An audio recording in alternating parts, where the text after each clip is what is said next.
Assalomu alaykum, hurmatli televizor ko'rguvchilar. Dunyo Uyg'ur qurultiyi Tor televiziyasining kunlik xabarlar programmasiga xush keldinglar. Men İftixar Abdurashid. Hurmatli ko'ruvchilar, tövəndə diqqətinizlər kunlik xabarlar programmamızın təfsilatı bo'lsin.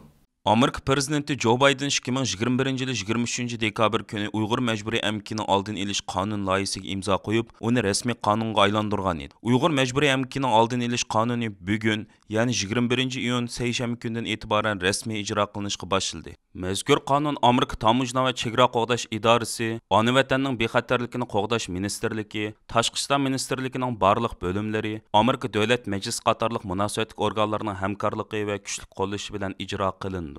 Mecburi emgak orqali ishlab chiqarilgan tovarlarning Amerikaga kirmasligiga kapolatlik qilishni maqsad qildigan bu qonun natijasida Amerika Tamujna ve Chegara Qo'g'dash idorasi Sharq Turkistonda ishlab chiqarilgan, qezvilingan, yasalgan barliq tovarlarni mecburi emgak bilan bulg'angan deb faraz qilib turib ularni tutib qoldi ekan. Ma'lum bo'lishicha, Amerika Chegara Qo'g'dash idorasining bu vaqtdagi uqtirishiga asosan, agar shirkatlar bu tadbirga raddiya bermoqchi bo'lsa, cho'qim Amerika Tamujna va Chegara Qo'g'dash idorasini o'zlarining import qilgan tovar mahsulotlarining Uyg'ur majburiy amkiga chetilmaydiganligini isbotlaydigan ishonchlik va qoyil qilarlik paketlar bilan ta'minlashi kerak ekan. Unda qilolmagan muddatcha barliq tovarlar birdek majburiy amgak bilan bulg'angan deb qaraldi ekan va cheklandi ekan. Uyg'ur majburiy amkining oldini olish qonunida majburiy amgak chetishlikda faraz bo'yicha muomala qilinadigan sohalar haqida izohat berilib, atalmış Uyghur Abnum rayonunda to'liq yoki qisman qizish elib bordigan, ishlab chiqardigan yoki qurashtirdigan o'rinlar. Şinjan Uyghur Abnum rayonluq hukumat bilan xizmatchi qabul qilish, to'shish, yo'tkash yoki majburiy emgak qabul qilish haqida to'xtamlashganlar. Oldingi moddellardagi shartlar ostida qizilingan, ishlab chiqarilgan mahsulotlarni eksport qiladigan o'rinlar. Ta'minlash zanjiri uchun Uyg'ur Abnum rayonluq hukumat yoki Şinjan ishlab chiqarish qurilish punktlari doiralari bilan hamkorlashgan o'rin va aslahalar qatorliqlarni o'z ichiga oladi deyilgan. Bu yil 3-oyda Amerika Davlat Majlisi Uyg'ur majburiy emkini oldini olish qonunini ijro qilish uchun jami 27 million dollardan ortiq qo'shimcha xomchot ajratgan edi. Ma'lum bo'lishicha, Davlat Majlisining mazkur xomchoti uning 2022 yilda qo'shimcha xomchot qonuniga kirgizilgan. Bu xomchot mazkur qonunning unumli ijro qilinishi va Uyg'ur majburiy emkiga chetilgan mollarning Amerika bozoriga kirmasligiga kapolatlik qilish uchun sarf qilindi ekan. Kuzatuvchilarning qarashicha, Uyg'ur majburiy emkini oldini olish qonuni Uyg'ur irqi qirg'inchiligining muhim bir tarafi bo'lgan Uyg'ur majburiy emkini oxirlashtirishni maqsad qilgan kuchli bir qonun bo'lib, u yana Amerikaning dunyo miqyosida kishilik huquqini ilgari surish, o'zining qimmat qarashini qo'g'dashdagi jiddiy tadbir hisoblandi ekan. Avrupa Parlamentining 9-iyun kuni Xitoyning Sharq Turkiston Uyg'urlarni asos qilgan yerli xalqlarga yurgizayotgan qo'rqinchli qilmishlarni insoniyatga qarshi jinoyat va irqiy qirg'inchilik xavfi deb olgan qarorda Uyg'ur sud kollegiyasining 2021 yil 12-oyning 9-kuni chiqargan hukmnomasining muhim dalil sifatida o'rin olishi Uyg'ur sud kollegiyasining tarixiy ahamiyati va qimmatini yana bir qatim ro'shan holda ko'rsatib berdi. Dünya Uyghur Qurultiyining tashabbusi va arzi bilan 2020 yili 9-oyning 3-kuni Londonda Uyg'ur sud kollegiyasi qurilganda mazkur sud chet ellarda faoliyat olib berayotgan ko'plagan Uyg'ur tashkilotlarining, siyosiy faoliyatchilarimizning va keng avom xalqimizning moddiy va ma'naviy jihatga zo'r qo'llashiga sazovor bo'lgan edi. Bu xil qo'llashning naqadar bir to'g'ri tanlash bo'lganligi, sotning qurilishiga moddiy jihatdan yordam bergan qarindoshlarimizning ko'rsatgan fidokorligining hargiz bo'shqa ketmaganligi. Ularning har birining milliy mustaqillik kurashimizning tarixiy batlaridan o'rin olganligi qayta isbotlandi. Navbatda xalqaro organlar, hukumatlar, parlamentlar va kishilik huquq tashkilotlari Uyg'ur sud kollegiyasining hukmnomasidan muhim qonuniy asos sifatida foydalanib kelmoqda. Irlandiya parlamenti bo'lsa Uyg'ur sud kollegiyasining hukmnomasini qabul qilish haqida maxsus qaror ma'qulladi. Növətdə Dünya Uyghur Qurultiyi başçılıqidagi Uyg'ur tashkilotlar Uyg'ur sud kollegiyasining tarixiy hukmnomasini texmi ko'p davlatlarga qabul qildirish va bu hukmnoma va yaqinda oshkorlangan Şinjan soqchi hujjatlari asosida Uyg'ur irqi qirg'inchiligini texmi ko'p hukumat va parlamentlarning e'tirof qilishini qo'lga keltirish uchun jiddiy harakat qilmoqda. Uyg'ur sud kollegiyasi tarafidan 2021 yil 12-oyning 9-kuni e'lon qilingan dastlabki hukmnoma garchi 62 bet bo'lsa-mu, izohat qismini qo'shganda asli hukmnoma 200 betdan oshadi. Növətdə Dünya Uyghur Qurultiyi tərəfindən təşkillenən məxsus bir tərcüm qrupusu Uyghur sud kollegiyasının to'liq hukmnomasini ko'p xil tillarga tərcüm qilishga boshladi. Dünya Uyghur Qurultiyining tashabbusi va arzi bilan 2020 yili 9-oyning 3-kuni Londonda qurilgan Uyg'ur sud kollegiyasining tunji qatimliq isbot anglash yig'ini 2021 yil 6-oyning 4-kunidan 7-kunigacha, ikkinchi qatimliq isbot anglash yig'ini bo'lsa 2021 yil 9-oyning 10-kunidan 13-kunigacha, uchinchi qatimliq isbot anglash yig'ini bo'lsa 2021 yil 27 noyabr kuni Londonda muvaffaqiyatli holda chaqirilgan. Bu 3 qıtımlıq ispat anlaş yığında Şərq Türkistonluq və chet elliklərdən olub 70-dən artıq kişi guvalıq bergen idi. Uyğur Sot kollegiyasının baş sotçusu Jeffrey Nice əpəndi bolsa ayni çağda Mərkəzi Gollandiyadakı Xalqara Adalet Divanında sabiq Yugoslaviya prezidenti Milisovichni sotlagan dünyaga məşhur sotçu olub, xalqara qanun sahəsində yuqori inovatga ega şəxslərdən biridən ibarət. 2021 yılı 12 ayının 9 günü Uyğur Sot kollegiyası Londonda hökm elan qilish yığını çağırıb, Xitay hökuməti Uyğurlar qarta irqi qırğınçılıq və insaniyat qarşı cinayət yürgüzüyotidu deb hüküm çıkardı. Bu xalqarada tunji qitim hökumətlərdən betaraf və bütünlüy müstəqil bir sot kollegiyasının qarar çıxırış bolğaçqa xalqaraning zo'r diqqətiga erişdi. Hazırgacha bu vaqtda sükut qılıyatqan hökumətlər, xalqaralıq organlar üstüdəki besim yanıma açdı. Uyğur sot kollegiyasının baş sotçusu Jeffrey Nice əpəndim tərəfindən oqub ötülgən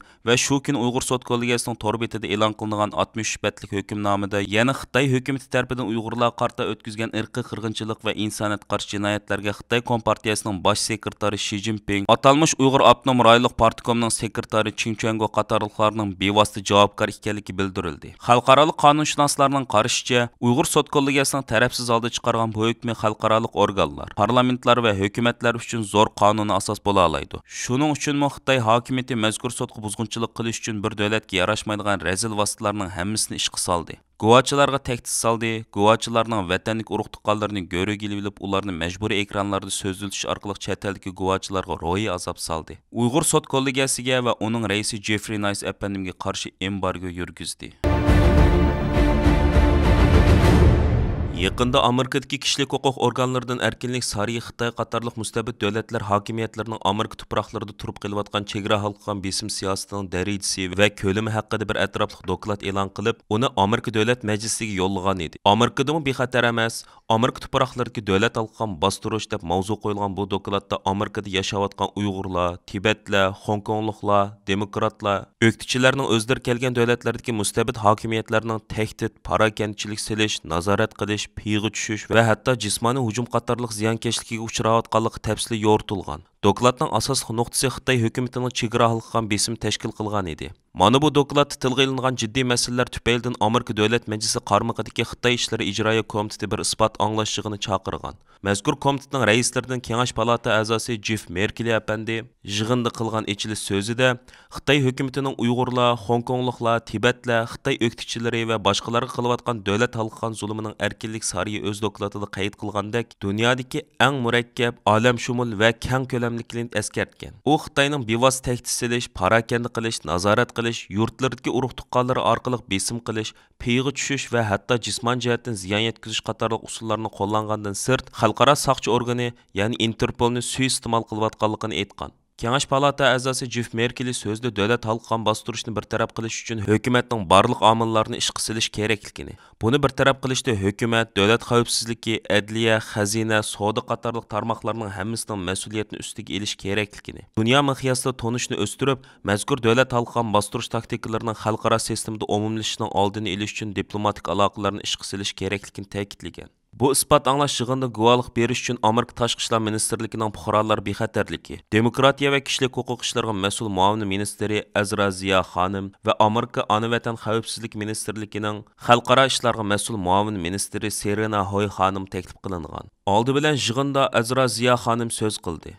U xuddi Amerika Tashqi ishlar ministri Antony Blinken yaqinda qilgan so'zda Xitoy paydo qilayotgan raqobatning ko'lami va doirasi Amerika diplomatiyasi uchun ilgari ko'rilib boqmagan darajadagi sinoq deb tasvirlaganda Xitoyning davlat halqagan bisimining bugungi dunyodagi eng murakkab, keng tarqalgan bostirish ekanligini bildirgan. U Amerika Biden hukumatining xavfga taqobil turish uchun ko'p taraflamalik strategiyani yo'lga qo'yib, tahdidning tarqalishi va ta'sirini azaytishga tirishayotganligini aytgan. U buningda butun hukumat va ma'muriy organlarining izchil turda o'zaro moslashib, Xitoyning davlat halqagan bostirish harakatlariga oid istixborotlardan to'liq xabardor bo'lib, tonishni o'stirish, sherik davlatlar bilan bundoq uchurlarni o'rtoqlashish, ziyonkashlik uchurg'uchilarni kerakli manbalar bilan ta'minlash, javobgarlik tortish yo'llarini a'lolashtirish qatorliq tadbirlarni ishga solayotganligini. Tashqi ishlar ministrligining yana Xitoyning davlat halqagan ziyonkashligiga eng ko'p uchrayotgan Uyg'urlar, Tibetlar, Falun Gong murtlari, Hongkongliklar bilan yaqindan hamkorlashayotganligini bildirgan. Orqadan yig'inda Amerika davlat xavfsizlik ministrligining xalqaro ishlarga mas'ul muavin ministri Serena Hoy so'z qilgan. Serena xonim so'zda Xitoyning davlat halqagan besimiga misol sifatida asosli Uyg'urlarning masalalarini ko'rsatgan.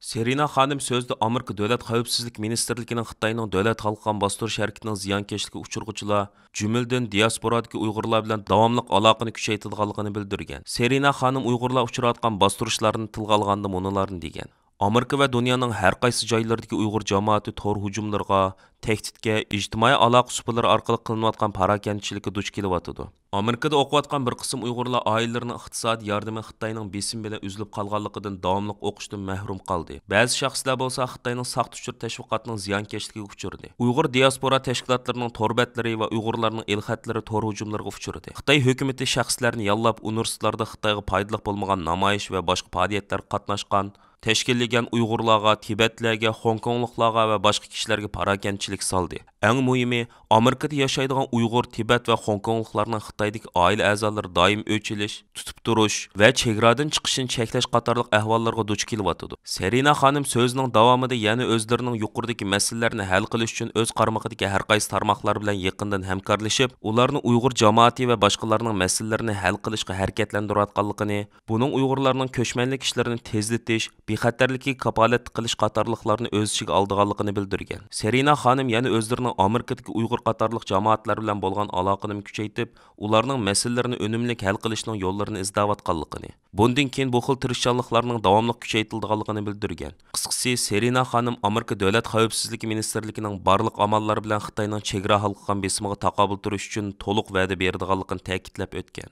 Bu qitimqi isbot anglash yig'iniga Dunyo Uyg'ur Qurultiyi ijroiya komitetining raisi va Uyg'ur kishilik huquq qurilishining direktori Ömer Qanat apandimi taklif bilan qatnashgan. Aziz ko'rmanlar, yuqorida diqqatingizga Dunyo Uyg'ur Qurultiyi to'r televiziyasining kundalik xabarlar programmasini sundik. Keyin qitimliq sonimizda ko'rishaylik. Aman bo'lgaysizlar. Stansimizning YouTube kanaliga a'zo bo'lishni unutmang. Xayr xo'sh.